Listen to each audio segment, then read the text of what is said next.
জনরোষে শেখ হাসিনার পতন হলো, এরপরে সীমান্তে পৌঁছানোর ঘটনাটা হঠাৎ ক্রমাগত বেড়ে গেছে। তবে 17ই ফেব্রুয়ারি যখন বিএনপি সরকার ক্ষমতায় আসলো তখন থেকে পৌঁছানোর ঘটনাটা কমে গিয়েছিল, কিন্তু বর্তমান সময়ে ওয়েস্ট বেঙ্গল আর আসামে নির্বাচন হওয়ার পর থেকে দেখা যাচ্ছে যে পৌঁছানোর চেষ্টা আবারও চালাচ্ছে ইন্ডিয়া। এই যে মানুষগুলা হলো জনসূত্রে ইন্ডিয়ার নাগরিক, তাদের বাপ দাদা ভিটামাটি হবে ইন্ডিয়া। গত কয়েকদিন যাবৎ বাংলাদেশের সীমান্ত দিয়ে অসংখ্য মানুষকে বাংলাদেশের দিকে ঠেলে দিতে চেষ্টা করছে।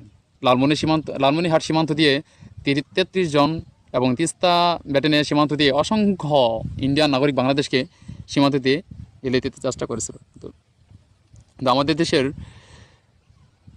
বিজেপি তাদেরকে প্রতিরোধ করেছে শক্ত হাতে। তারা পারে নাই আমার দেশে একজনকেও চোখ রাঙিয়ে পাঠাতে পারে নাই।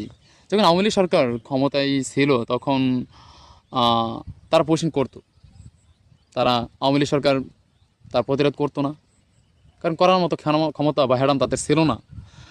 1992 সালে আমাদের প্রাইম মিনিস্টার প্রধান খালেদা জিয়া ইন্ডিয়া গিয়েছিল। ইন্ডিয়ার প্রাইম মিনিস্টার নরসিমা রায় সাথে একটা মিটিংয়ে, তখন একটা ঘটনা ওখানে ঘটে গিয়েছিল। যে ঘটনাটা হলো, আমার দেশের প্রাইম মিনিস্টারকে উদ্দেশ্য করে নরসিমা রায় বলেছিল যে, ম্যাডাম জিয়া, আজকে যদি আপনি কুষ্টিটায় যান, গিয়ে আপনি আপনার মাতৃভাষায় সেখানে একটা বক্তব্য দেন, তা শোনার জন্য কম করে 25,000-এর বেশি বাংলাভাষী লোক সেখানে আপনি পাবেন। তা বেগম জিয়া নরসিমা রায় সেই ইঙ্গিতটা পুরোপুরি বুঝতে পারলেন এবং তার প্রতি উত্তরে বেগম জিয়া বললেন যে, মাননীয় প্রাইম মিনিস্টার, আপনি মনে হয় ভুলে গেছেন যে ইন্ডিয়াতেও বাংলা ভাষাভাষী বসবাস করে, বিশেষ করে পশ্চিম বাংলায়। বাংলা ভাষায় কথা বলাই মানে বাংলাদেশে নয়, ইন্ডিয়াও বটে। যাই হোক, কূটনীতি জগতে কূটনীতিকভাবে ইঙ্গিতের মধ্যে মনে হয় আলোচনা হয়, এটাই মনে হয় কূটনীতির ভাষা। এই ঘটনা ঘটার পর বাংলাদেশের